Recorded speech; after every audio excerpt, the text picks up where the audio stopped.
18. tüneli, Çığ Tüneli'nde. Gördüğünüz üzere çatlaklar oluşmuş. Geçen buradan geçerken yetkililere buradan duyurulur. Özellikle karayollarına.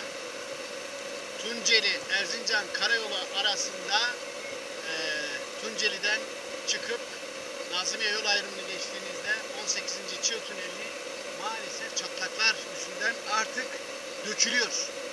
Ve geçen yola taşlar düşmüştü, dökülmüştü. Bunun için önlem alınsın lütfen. Daha yol yakınken bu çatlaklar onarılıyor mu, ne yapılıyor? Çünkü artık vadesini doldurmuş gibi. Bunun için önlemler alınsın. Yoksa buradan milletin kafasına düşecek bunlar. Arabalara düşecek.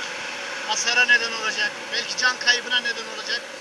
Bunun için buradan ben de uyarıda bulunmak istedim. Yetkililer lütfen 18. Çığ Tüneli Erzincan Tunceli Karayolu üzerinde Nazımmiye yol ayrımını geçtiğimizde bu tünelin bakım ve onarım çalışmalarının bir an önce yapılması lazım.